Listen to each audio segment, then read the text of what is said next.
കടലപ്പൊടിയും റവയും ചേർത്ത് തയ്യാറാക്കിയ സ്നാക്ക് എങ്ങനെ തയ്യാറാക്കുന്നുവെന്നും എന്തെല്ലാം യൂസ് ചെയ്യുന്നു എന്നുള്ള വീഡിയോ ഫുള്ളായിട്ട് കാണും, സപ്പോർട്ട് ചെയ്യും. ഹലോ, എല്ലാവർക്കും ശുഭദിനം. എൻ്റെ വീഡിയോ കാണുന്ന എല്ലാവർക്കും നല്ലത് വരട്ടെ എന്ന് ദൈവത്തിനോട് ആത്മാർത്ഥമായിട്ട് പ്രാർത്ഥിക്കുന്നു. ഞാൻ തയ്യാറാക്കാൻ പോകുന്നത് നമ്മളെ എന്തെങ്കിലും ഒരു തിന്നാൻ നമുക്ക് തോന്നുന്ന സമയത്ത് വളരെ ഈസി ആയിട്ട് വീട്ടിലുള്ള സാധനങ്ങളെ കൊണ്ട് നമ്മൾ തയ്യാറാക്കാൻ പോകുന്ന ഒരു സ്നാക്ക്. ഇതിപ്പോൾ നമുക്ക് വീട്ടിലെ ഓരോരോ സാധനങ്ങൾ ഷെയർ ചെയ്യുന്ന സമയത്ത് നമ്മൾ കാലിപ്പാത്രം കൊടുക്കുന്ന സ്വഭാവം നന്നല്ല. നമ്മുടെ കേരളത്തിൽ അത് പതിവില്ല. പക്ഷെ നാട് വിട്ട ഓരോരുത്തരും നമ്മൾ എന്തെങ്കിലും ഒരു ഐറ്റം അങ്ങോട്ട് കൊടുത്തിട്ടുണ്ടെങ്കിൽ ആ പാത്രം കാലിപ്പാത്രമായിട്ട് തിരിച്ചു തരില്ല. റിട്ടേൺ ആയിട്ട് അതേ ആ പാത്രത്തിൽ എന്തെങ്കിലും ഒരു ഐറ്റം തിരിച്ചു കൊടുക്കും. അങ്ങനെയാണ് നമ്മുടെ ഇപ്പോൾ ഈ തെലുങ്കാന ഭാഗങ്ങളിൽ, ആന്ധ്ര സൈഡിൽ കൂടുതൽ ഞാൻ കണ്ടിട്ടുള്ളത്. ഇപ്പം നമ്മളത് നാട്ടിലും ഫോളോ ചെയ്യുന്നുണ്ട് കുറേ പേര്. കാരണം ഇപ്പോൾ നാട്ടിൽ ജീവിക്കുന്ന ആൾക്കാർ, കുടുംബത്തിലുള്ളവർ പഴയ നമ്മളെ വളർത്തിയ അച്ഛനും അമ്മയും മാത്രമായിരിക്കും. മക്കളൊക്കെ ഓരോരോ ദൂര സ്ഥലങ്ങളിലായിരിക്കും. അപ്പോൾ അവരും അതൊക്കെ വന്ന് ശീലമായി അതും വീട്ടിൽ കൊണ്ടുവന്ന് ആ പ്രവൃത്തി ഫോളോ ചെയ്യുന്നവരുണ്ട്. അതിൽ ഞാനൊരു ആളാണ്. എനിക്ക് എന്തെങ്കിലും ഒരു സാധനം അല്ലെങ്കിൽ എന്തെങ്കിലും ഒരു ഐറ്റം അല്ലെങ്കിൽ തന്നിട്ടുണ്ടെങ്കിൽ അത് റിട്ടേൺ ആയിട്ട് ഞാനൊരു കാലിപ്പാത്രം കൊടുക്കാറില്ല. അത് എന്തായാലും എന്ത് ഐറ്റമാണോ നമുക്ക് തരുന്നത് അതനുസരിച്ചിട്ട് റിട്ടേൺ തിരിച്ചു കൊടുക്കും. അപ്പോൾ അതേമാതിരി ഞാനും എന്നൊരു ഐറ്റം എനിക്ക് കിട്ടി, അതിന് തിരിച്ചു കൊടുക്കാൻ വേണ്ടി കാലിപ്പാത്രം കൊടുക്കാനുള്ള മടിയും കൊണ്ട് പെട്ടെന്ന് തന്നെ ഒരു ചെറിയൊരു സ്നാക്ക് ഉണ്ടാക്കിയാൽ നമുക്ക് ചായയ്ക്ക് ഒരു പലഹാരമായി, അവർക്കും മക്കൾക്കും അതൊരു സ്നാക്കുമായി. എന്താ തയ്യാറാക്കുന്നത് വെച്ചാൽ, ഇത് റവയാണ്. നമ്മളിവിടെ എല്ലാവരുടെ വീട്ടിലുണ്ടാവും റവ. ഇത് കുറച്ച് മുളക് പൊടി, കടലപ്പൊടി, ബേസൻ, ഒരു സവാള, കായപ്പൊടി. ഇനി ഉപയോഗിക്കുമ്പോൾ ഓരോരോ ഐറ്റംസായിട്ട് കാണിച്ചു തരാം.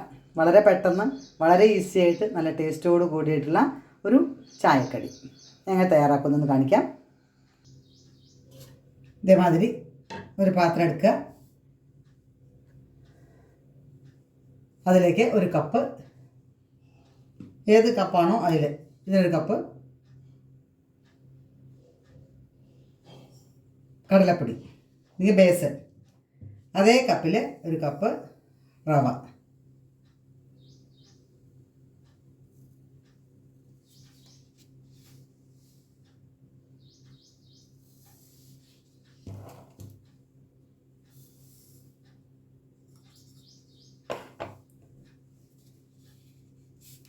ഒരു 1/4 ടീസ്പൂൺ കായം, ഒരു ഫ്ലേവറിന് വേണ്ടിയിട്ടാണ്. ആവശ്യത്തിന് ഉപ്പൊക്കെ നമുക്ക് ഏകദേശം അധികമാവാതെ നോക്കണം. ഇനി അതിലേക്ക് ഒരു നുള്ള് മഞ്ഞൾപ്പൊടി,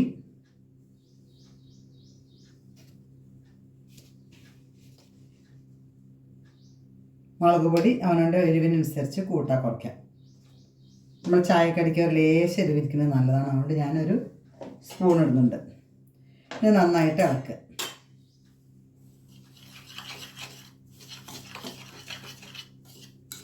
ഇത്രേ ഇതിൽ ഉപയോഗിക്കുന്നുള്ളൂ. മുഴുവൻ പണിയായിട്ടില്ല, കുറച്ചും കൂടി ഉണ്ട്. ഇനിയിപ്പോൾ നമ്മൾ ഒരു കപ്പ് റവയും ഒരു കപ്പ് കടലപ്പൊടിയാണ് ഉപയോഗിച്ചത്. അപ്പോൾ അതേ കപ്പിൽ 4 കപ്പ് ഡബിള്. ഇപ്പോൾ ഇതിന് റവയ്ക്ക് 2 കപ്പ്, ബേസനും അതേമാതിരി 2 കപ്പ്.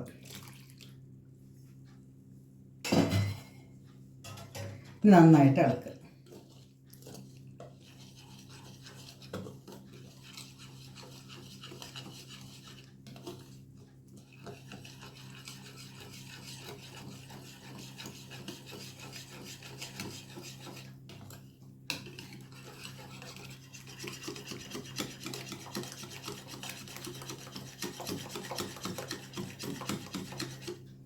നന്നായി ഇളക്കി യോജിപ്പിക്കുക.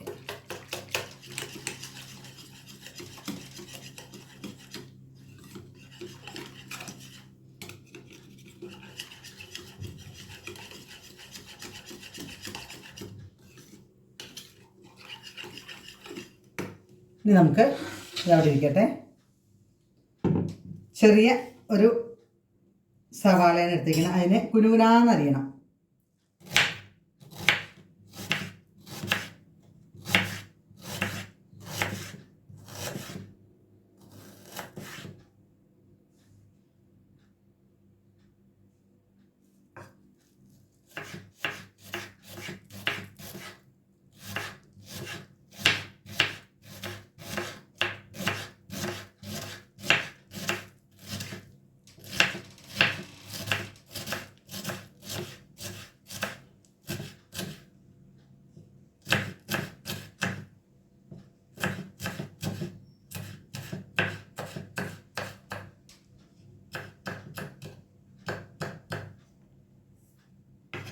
ഒരു ചെറിയൊരു സവാള എടുത്താൽ മതി. ഇപ്പം ഇതിൻ്റെ പകുതി എടുത്താലും കുഴപ്പമൊന്നുമില്ല. ഇപ്പോൾ കട്ട് ചെയ്ത് വെച്ച സവാള പിന്നീട് ഉപയോഗിക്കാൻ നന്നല്ല ശരീരത്തിന്. അതുകൊണ്ട് ഞാൻ ഫുള്ളായിട്ട് ഉപയോഗിക്കണമെന്നുള്ളൂ. ചെറിയൊരു സവാള അത്ര മതി. അതിന് ചെറുതായിട്ട് കുനുകുനാന്ന് അരിയും വേണം.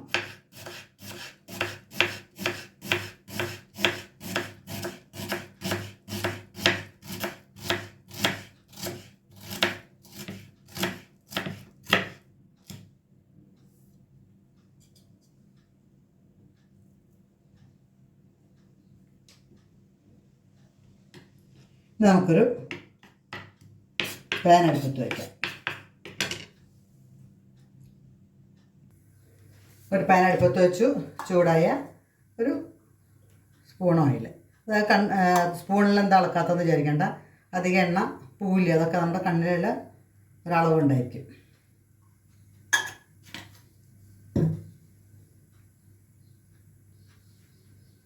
ചൂടായ ഒരു സ്പൂൺ നല്ല ജീരകം,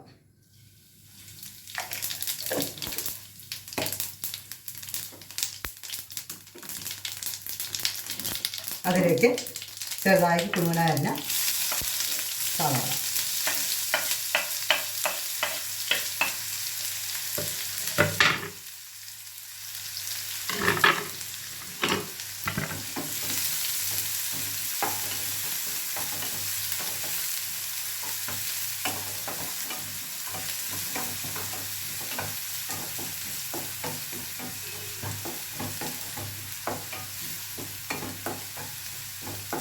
ഒന്ന് സോഫ്റ്റ് ആണവരെ ബ്രൗൺ കളറൊന്നും ആവേണ്ട. ഒന്ന് സോഫ്റ്റ് ആയാൽ മതി. ഒരു നുള്ളു ഉപ്പിട്ടിട്ടുണ്ടെങ്കിൽ പെട്ടെന്ന് സോഫ്റ്റ് ആവും. അധികം ഇടണ്ട. നമ്മൾ ആൾറെഡി ഉപ്പിട്ടതാണ്. പെട്ടെന്ന് സോഫ്റ്റ് ആവാൻ വേണ്ടി മാത്രം ഒരു നുള്ളു ഉപ്പ്.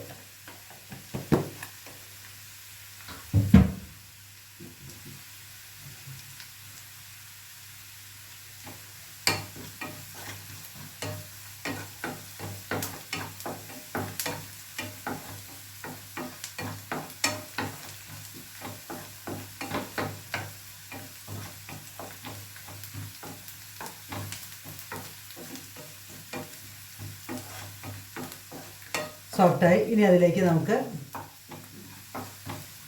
തയ്യാറാക്കി വെച്ച നമ്മുടെ മാവ് ഒഴിക്കാം.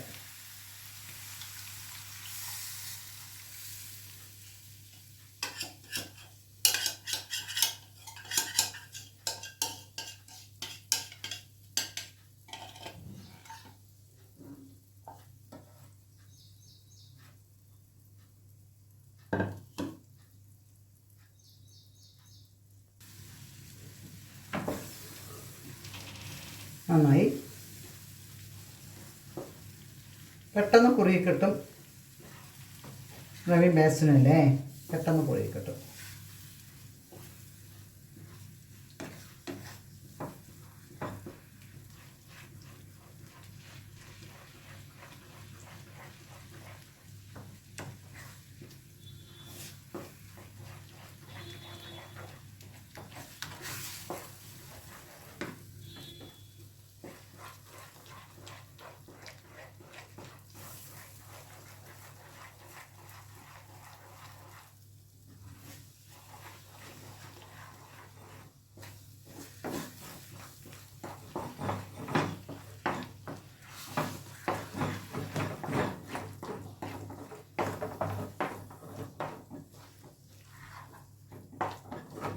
നന്നായി ഇളക്കി യോജിപ്പിക്കുക. പെട്ടെന്ന് മാവ് റെഡിയായി കിട്ടി. ഇതേമാതിരി ഇതൊന്ന് ആറണം. നമ്മുടെ ചട്ടിയിൽ നിന്ന് വിട്ട് വിട്ട് വരാൻ തുടങ്ങി. ആ സമയത്ത് നമുക്ക് ഓഫ് ചെയ്യാം.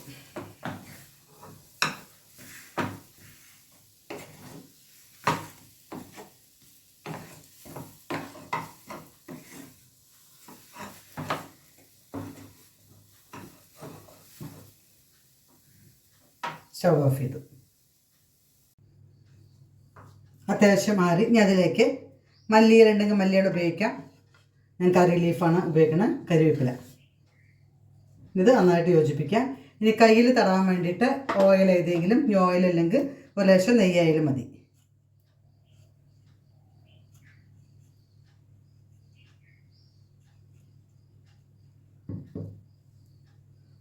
ഒരു ലേശം നെയ്യ് എടുത്തിട്ട് കയ്യിൽ നന്നായിട്ട്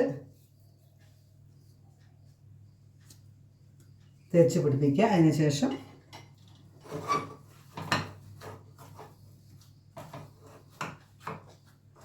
മല്ലിയില അല്ലെങ്കിൽ കരിവേപ്പില നന്നായിട്ട് മാവിലേക്ക് എല്ലാവർക്കും ഒരേമാതിരി യോജിപ്പിക്കുക.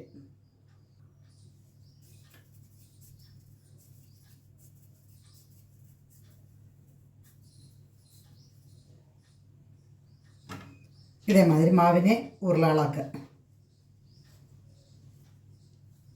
ഇതിപ്പോൾ സത്യം പറഞ്ഞിട്ടുണ്ടെങ്കിൽ അത്യാവശ്യം എല്ലാം വെന്തതാണ്. ഒന്ന് എണ്ണയിലിട്ടിട്ട് ഫ്രൈ ചെയ്തെടുക്കുക മാത്രമേ ഉള്ളൂ.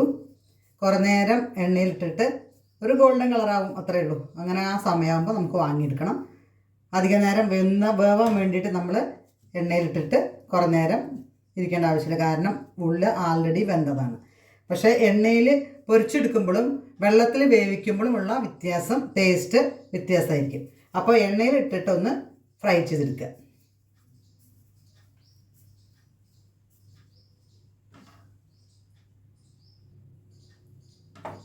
എല്ലാം അങ്ങനെ ഉരുളകളാക്കി നമുക്ക്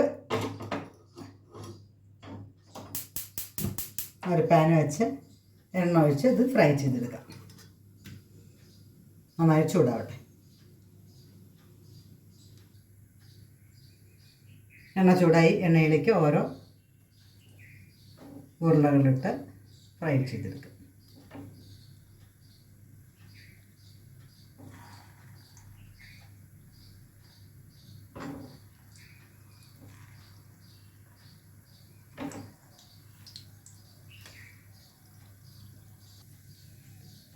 ഗോൾഡൻ കളറാകുമ്പോൾ എല്ലാം വാങ്ങിയെടുക്കുക. ഇനി ഒരു ടിഷ്യൂ പേപ്പറിലേക്ക് ഇട്ടിട്ട് എണ്ണ ഉണ്ടെങ്കിൽ എണ്ണ ഊറ്റിയെടുക്കാൻ വേണ്ടിയിട്ട് ടിഷ്യൂ പേപ്പറിലേക്ക് ഇടാം. അങ്ങനെ എല്ലാം റെഡിയായി. സ്റ്റവ് ഓഫ് ചെയ്തു. റവയും കടലപ്പൊടിയും ചേർത്തിട്ടുള്ള ബോണ്ട റെഡി. ഇതേമാതിരി വീഡിയോ കണ്ട് നിങ്ങളും ചായക്കുള്ള പലഹാരം, ലേക്കടി ഇല്ലെങ്കിൽ ടിഫിൻ ബോക്സിൽ കൊടുത്തയക്കുള്ള സ്നാക്സ് വീട്ടിൽ തന്നെ ഉണ്ടാക്കി കൊടുത്തയച്ചാൽ നമ്മളെ മക്കൾക്കും നല്ലതാണ്, നമുക്കും നല്ലതാണ്. ബോണ്ട റെഡി. നിങ്ങൾ കാണൂ, തയ്യാറാക്കൂ, കമൻറ്റ് ബോക്സിൽ അഭിപ്രായം അറിയിക്കൂ, ഷെയർ ചെയ്ത് സപ്പോർട്ട് ചെയ്യൂ. Okay, bye, thank U.